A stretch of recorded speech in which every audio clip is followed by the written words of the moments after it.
No programa de hoje, vamos conhecer um projeto de extensão aqui da universidade que busca alternativas para contribuir com a garantia do direito à moradia para populações que vivem na área chamada Beira Trilhos, no município de Passo Fundo. Além disso, vamos conhecer as áreas que os profissionais da arquitetura podem trabalhar. Fique com a gente, o Universidade Aberta está só começando.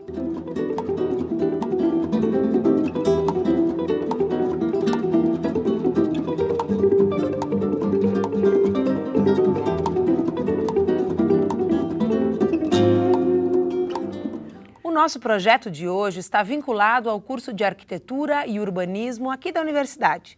Por isso, antes de falarmos sobre ele, vamos conferir onde um profissional formado neste curso pode atuar. É o nosso Guia das Profissões.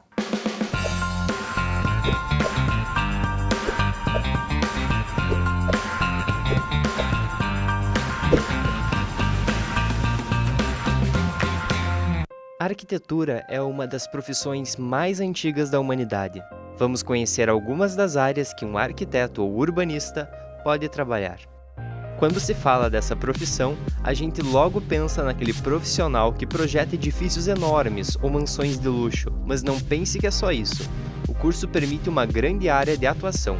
O urbanista pode planejar um bairro, uma região ou até uma cidade. O arquiteto de interiores é quem cuida, projeta e acompanha reformas de ambientes internos e a distribuição dos móveis.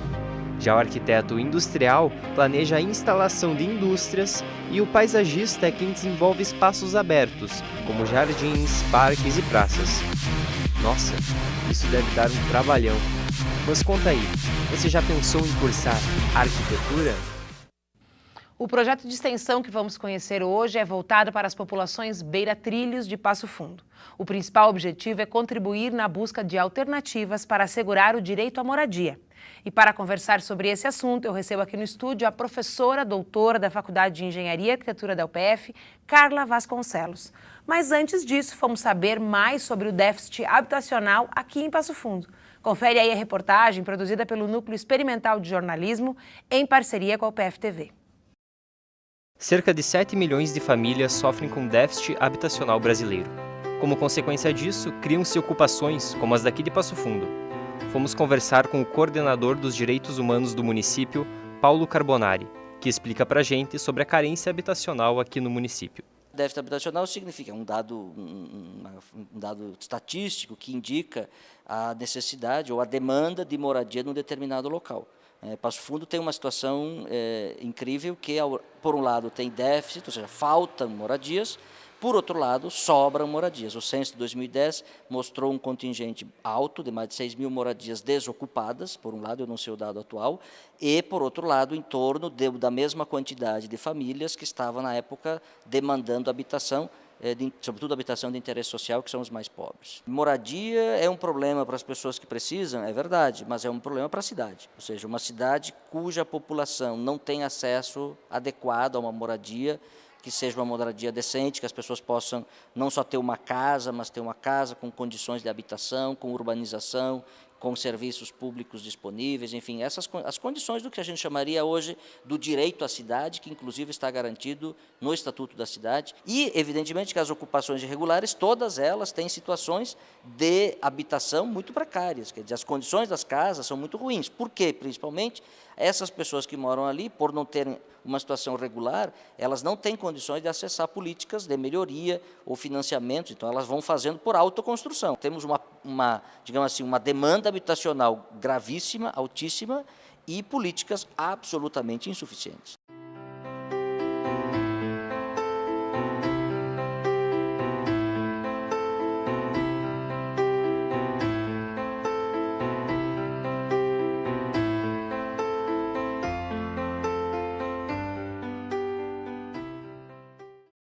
O secretário de Habitação de Passo Fundo, Paulo Canelli, nos conta as medidas que estão sendo tomadas pelo município para melhorar a qualidade das habitações. O município está atento a essa questão das famílias que residem às margens da viação férrea, e a nossa maior preocupação, efetivamente, é com o risco a que essas famílias estão submetidas e também com a qualidade de vida dessas famílias.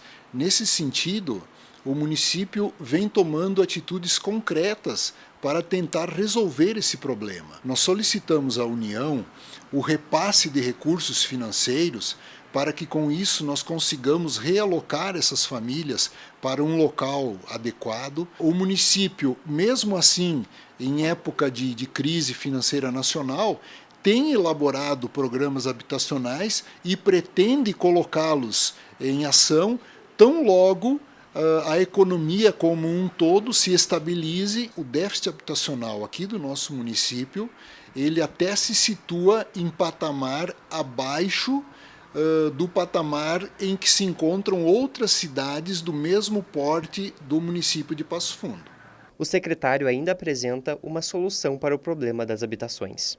Recentemente, nós celebramos um protocolo de intenções com uma empresa que irá construir aqui na nossa cidade 400 apartamentos da faixa 1,5 do programa Minha Casa Minha Vida. Com isso, famílias que possuam renda na faixa de R$ 1.300, R$ 1.400 até R$ 2.600 poderão pleitear a aquisição de um desses imóveis. Tudo bom, Carla? Ótimo. O déficit habitacional é um problema sério que nós vivemos no Brasil inteiro, né? Como isso fica no caso do Beira Trilho? Olha, além do déficit habitacional, né, ou por conta dele, a gente tem no Brasil inteiro uma série de ocupações irregulares que são a forma como as pessoas que não têm acesso a programas e financiamentos habitacionais dão conta dessa necessidade tão básica que é morar. Né? No caso específico da Beira Trilho, como em de outras formas também. Tem os Beira-Rio, Beira-Rodovia. Ribeirinhos, né? Isso, tudo isso. O que acontece que nos leva a colocar um olhar especial ali nessa situação é o risco que oferece a presença dos trilhos e dos trens para essa população que ocupa, então, a área do Beira Trilhos. Né? E, teoricamente, existiria uma margem, né, de segurança onde não se poderia ter construções ao redor dos trilhos, né? Essa margem é bem variável. Né? Então, assim, nós temos uma legislação federal que fala em 15 metros, mas a gente sabe que existem as áreas de manobra, as áreas que existe necessidade em função da atividade do trem, né, de espaços maiores. Então, tem algumas áreas que ficam naqueles 15 mesmo, em outros lugares isso pode ser um pouco maior. E essas casas, evidentemente, não estão para além dos 15, estão próximos aos trilhos. Exatamente, elas estão algumas muito próximas, outras um pouco mais afastadas. E essa tem relação com toda uma história, né, da questão da terra no Brasil, que ela acabou, vamos dizer assim, descolando das necessidades reais e se acumulando nas mãos das pessoas que tinham mais recursos, né? Então as pessoas, e a gente teve um momento também histórico aí pela década de 50 de uma urbanização intensa em todas as cidades. Passo Fundo não foi diferente, né? E que as pessoas então, em função da mecanização do campo, em função dessa urbanização e uma aparente necessidade de mão de obra nas cidades, as pessoas se deslocavam então para as cidades e não tinham onde morar, né? Então elas resolviam essa questão da forma como... Ocupando os espaços disponíveis. Isso. E a área da beira do trilho, ela é um espaço que fica vazio, né? E nunca se teve nenhum tipo de cuidado de fazer um cercamento ou, né, uma vigilância. E tem famílias que moram lá há 40 anos. Eu vinha pensando também que, possivelmente, quando os trilhos foram construídos, essas regiões não eram regiões urbanas. E a cidade acabou crescendo e aí crescendo ao redor desses trilhos. Mas, na verdade, se a gente imaginar a área central de Passo Fundo, o trem passava ali, né? Sim, onde hoje é a Gare, onde é o shopping, né? E aí, em algum momento da história, se tornou inviável a presença do trem, porque a cidade realmente cresceu, adensou naquela área central e os trilhos foram retirados, né? Ao mesmo tempo, a cidade também estava crescendo e essas áreas que antes não eram urbanizadas se urbanizaram, né? E essa população está há muito tempo ali, né? Eu me lembro, há quase 20 anos atrás, nós tínhamos um programa de rádio com bairros. E a questão da beira-trilha, 20 anos atrás, já era um problema, já tinha uma relação até com a Comissão de Direitos Humanos de Passo Fundo, né? E já existia toda uma discussão sobre esse assunto que 20 anos depois segue acontecendo.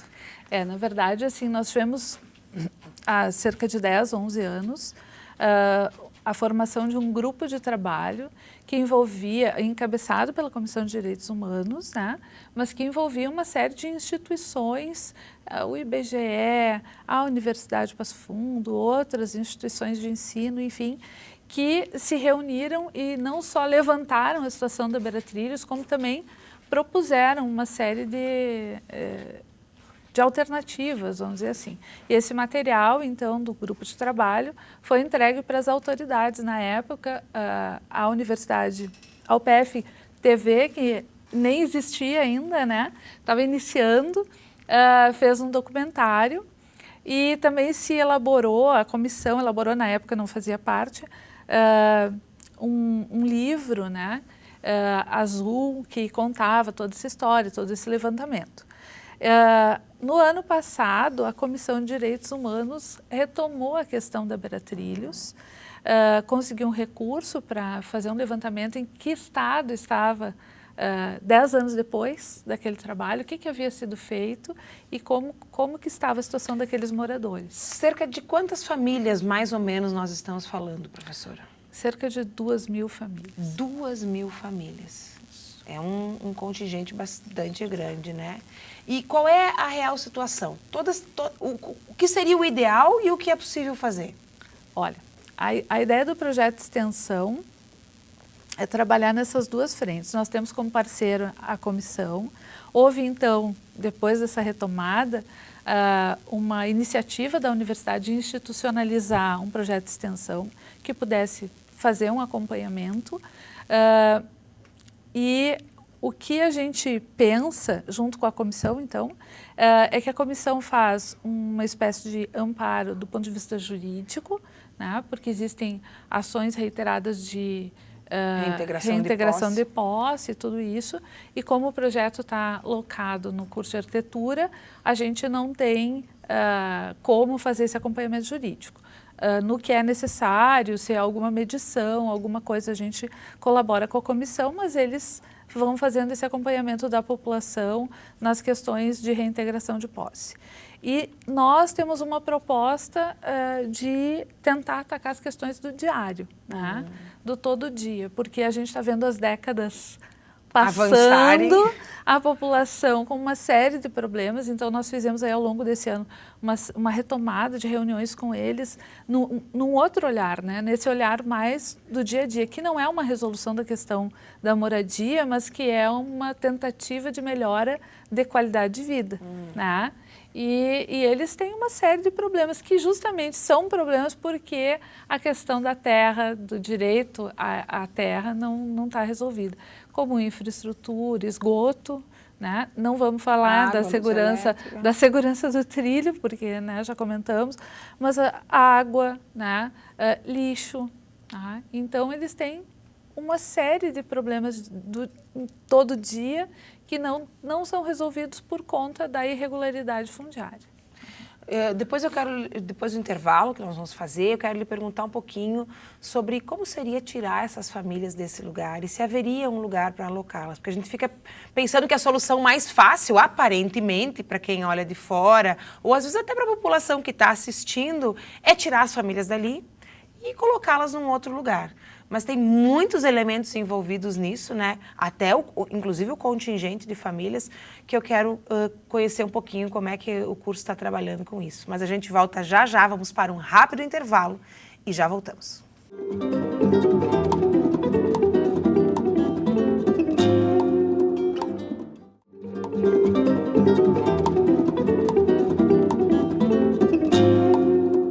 Estamos de volta com o Universidade Aberta. O tema de hoje é o projeto de extensão da universidade voltado para a população Beira-Trilhos. O objetivo principal dessa iniciativa é contribuir para a garantia do direito à habitação dos moradores do local. Vamos conferir o depoimento da Ana, uma das bolsistas do projeto.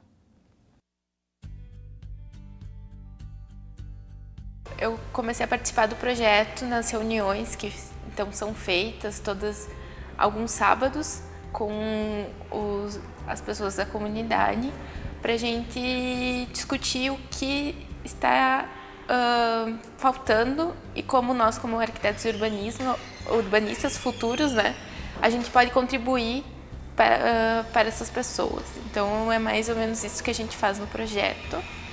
E a partir disso, a gente, das reuniões, o que é discutido, a gente analisa e vê o que a gente pode fazer para ajudar. Então, a partir do que eles nos contam, a gente contribui, não a gente chega lá e propõe algo para eles que talvez eles não estejam precisando. E sim, a gente vê o que eles precisam para depois a gente poder ajudar. O principal é a moradia, né, que falta. Mas tem muitas outras coisas, segurança, muita gente não tem. A parte de saneamento básico, né, que seria para todo mundo, eles também não têm. As crianças também têm alguns lugares, tipo, o caminho para a escola é muito complicado, muito crítico, então é algo que a gente poderia contribuir e melhorar. Então, muitas coisas. Lixo também, tu vê que tem muita falta nessa parte, as pessoas também não têm a coleta, tipo, como todo mundo tem, eles não possuem isso. Então, muita coisa que a gente poderia contribuir para eles, ou achar alguma solução, ou falar com alguém que poderia nos ajudar, né, a partir disso. Professora Carla, eu fico pensando que, como a maioria das pessoas pode pensar, vamos retirar as famílias, mas considerando o contingente de pessoas que tem lá, retirar essas famílias vai evitar que outras famílias se instalem nesse lugar, será? E a situação do trilho no meio da cidade mesmo, né? Quais são os caminhos possíveis, as recomendações, o que esse grupo está pensando como uma solução a médio e longo prazo desse problema, além dessas questões do dia a dia? Bom, primeiro que essa não é uma questão simples, porque envolve vários níveis, várias instâncias de decisão. Primeiro, nível federal, porque o proprietário da área é o governo federal. A exploração da área é feita por uma empresa privada, né, que é responsável pela manutenção dessa área. Depois nós temos toda a questão do plano diretor e o governo municipal, que pode incidir ou não na área. Então é uma resolução complexa. Eu te diria o seguinte, ao longo desse tempo, acompanhando a situação da Beira Trilhos, são várias as propostas, assim. Existia uma tendência de retirada dos trilhos, né? E eu sempre gosto de argumentar no tempo, porque, antes de mais nada, sou uma planejadora. Então, se a gente for pensar da cidade de Passo Fundo daqui a 15, 20 anos, talvez realmente esse trilho, não só junto à beira trilho, mas na estrutura da cidade, ele comece realmente a ter uma interferência bastante negativa, né? Então, a gente pode observar, mesmo próximo à Avenida Brasil, que há uma dificuldade de ocupação daquela área, de continuidade da imagem da cidade naquele trecho da Avenida Brasil, porque pela localização do trilho. O viaduto, por exemplo, aquele Isso. que separa a Petrópolis do centro da cidade, Isso né? mesmo. Que separa, que não deveria separar, mas que Então, está entre. Hoje a gente imaginando o custo disso, a gente imagina que é um custo altíssimo, né? Mas que nunca também ninguém afirma quanto que isso custaria, ninguém nunca fez esse cálculo, né? A gente pode até imaginar como os trilhos também não estão sendo muito utilizados, se isso valeria a pena, né? Por outro lado, vale a pena manter se ele não está sendo tão utilizado, pelo menos um trecho, né? Não está sendo muito utilizado, no outro tem o abastecimento de combustível, que é fundamental. Então, essas questões da retirada do trilho já foram levantadas. A outra questão, a retirada das famílias. Algumas famílias dizem que se não fosse para ir para uma área muito distante, né, e que fosse uma área melhor, eles até aceitariam ir. Eles têm, na verdade, um direito, né, reconhecido, primeiro, o direito à própria moradia, né, o tempo que eles têm de permanência. Sim, 40 ali, anos, né? 40, 25, né? Varia, mas tem gente que está há 40 anos, né? Já estão, assim, gerações ali, né? E aí a retirada envolveria a aplicação de um preceito constitucional que é da função social da terra. Tá? E aí o Estatuto da Cidade nos dá vários instrumentos. E aí entraria muito o papel do governo municipal na implementação do IPTU progressivo, né, sobre vazios urbanos, que seriam áreas potenciais para a instalação de programas habitacionais que poderiam atender não só essas famílias, mas também a outras. Uma das ideias de quando se fala nessa situação de relocação de famílias é deixá-las o mais próximo possível da área que já moram, né? Porque aquela área tem um significado na vida delas, Claro, né? Não é só um espaço onde se mora, É né? toda uma memória, toda uma rede social e de trabalho e afetividade que está colocada ali, né? Enfim, então existem essas duas possibilidades. A gente fez o ano passado, junto com a Comissão de Direitos Humanos, o levantamento dos vazios urbanos em Passo Fundo. E é alguma área muito, muito considerável. Esses vazios, sobre esses vazios ainda não estão incidindo os instrumentos que façam cumprir a função social da propriedade. Isso que nós não estamos discutindo aqui, uma outra questão que poderia ser discutida, que é a questão do trem como logística, né? Como forma de transporte da produção, o papel do trem, né? Ele poderia ser otimizado, vamos dizer assim, numa outra situação, né? Também, nem vamos entrar nisso. Nessa questão, mas eu digo, é mais um elemento, né? É um elemento importante, até a conservação dos trilhos, né? Que isso é levantado no documentário feito pela UPF-TV agora, o ano passado, toda a situação de falta de conservação mesmo. Dos trilhos, que podem, inclusive, ocasionar acidentes, né? Sim. Professora, quando estávamos assistindo o depoimento da Ana, tu falaste que tem um projeto ligado a uma disciplina. Sim. Vinculada a essas questões mais do cotidiano. Porque uma das ideias, né, da universidade é justamente essa integração entre extensão, pesquisa e ensino. E então, nós temos numa disciplina, nós fizemos esse semestre uma experiência muito interessante com os alunos de visita a Beira Trilhos. Nós passamos os documentários que a UPF-TV disponibilizou, e porque é muito difícil conhecer uma área, uma realidade em uma visita rápida, né? Uma realidade muito complexa. E a partir dessa discussão em torno da realidade Beira Trilhos, os alunos fizeram propostas de projetos, inclusive alguns com orçamento, de como se poderia melhorar justamente o dia a dia em função daquilo que cada grupo considerou como o problema principal enfrentado pelos moradores no dia a dia. Então, nós tivemos projetos assim muito diferentes, grupos que consideraram que a questão da terra é fundamental e fizeram toda uma proposta, então, que é uma proposta mista, né, que seria a retirada das moradias e residências que estão mais próximas aos trilhos e relocação, então, dessas famílias e manutenção das outras famílias, que têm uma distância um pouco maior. E questões de proposição de áreas específicas para lazer, que é uma coisa que faz muita falta, porque as crianças usam o próprio trilho, né, para brincar. Nós tivemos toda uma preocupação dos alunos com a questão da infraestrutura, porque em alguns lugares as casas não têm esgotamento sanitário, então uma proposição bastante barata e alternativa, que eles fizeram, então, todo o levantamento de material, de como que poderia ser e quantas famílias atenderia. Ainda pensando na questão de ter espaço, porque em alguns lugares tu não tem muito espaço para fazer essa solução. Tivemos proposições relacionadas ao lixo, tá? Então, com bombas de sementes para serem jogadas nessas áreas onde tem disposição irregular de lixo. E tivemos também o que eu acho muito interessante, que é a questão da identidade do lugar. Então, teve um grupo que trabalhou eles chamaram de os trilhinhos dos trilhos, que são exatamente os lugares de passagem que os moradores constroem. E que os trilhos feitos pela caminhada dos moradores.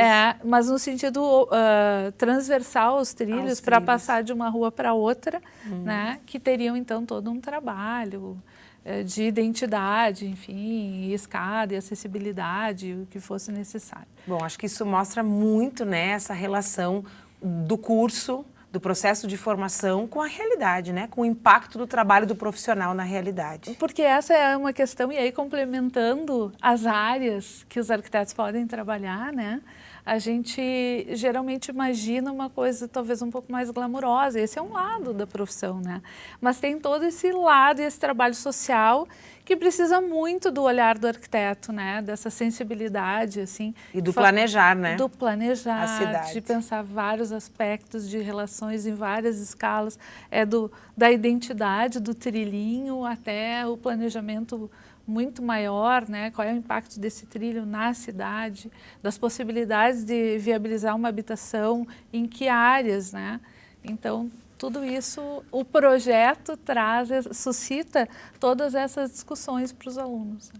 Professora Carla, ficamos sem tempo, teríamos outras questões para colocar, mas eu quero agradecer imensamente a sua presença Eu que agradeço. e por ter vindo compartilhar essa história tão bacana com a gente. Eu que agradeço. Vamos esperar que antes dos próximos 10 anos a gente tenha novas novidades com relação aos Tomara, e beira-trilhos. nós chamaremos Ótimas. vocês aqui para contar isso para nós. Você que está aí em casa pode assistir as nossas reportagens em nosso site, nextjor.com.br, e todos os nossos programas estão na íntegra no YouTube. O Universidade Aberta fica por aqui, voltamos na semana que vem com mais Universidade Aberta para você e outros projetos e pesquisas realizados aqui na nossa universidade. Até lá!